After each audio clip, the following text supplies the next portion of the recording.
আৰে টিংকু, এইজন কোন আহিলে? ক'ৰ পৰা আহিছে? এইজন চহৰৰ পৰা আহিছে, আমাৰ ঘৰত ফুৰিবলৈ আহিছে আৰু মই অলপ ৰাস্তাত ঘূৰাবলৈ আনিছোঁ। হয় নেকি?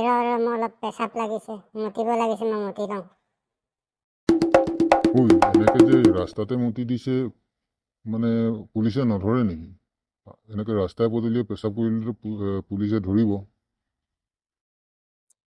আমাৰ এইফালেতো পেচাব কৰিলে পুলিচে নধৰে, আমি নিজে ধৰি মুতিব লাগিব। আমাৰ এইফালেতো পুলিচে ধৰা দেখা নাই, আমিতো সদায় নিজেই ধৰি থাকোঁ। তহঁতৰ এইফালে কি পুলিচে ধৰি দিয়ে নেকি মুতিবলৈ?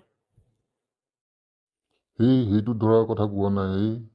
আমাৰ চহৰত হ'লে ৰাস্তাত মুতিবলৈ হ'লে পুলিচে ধৰি পিটিব, সেইটো কথা কৈছোঁ।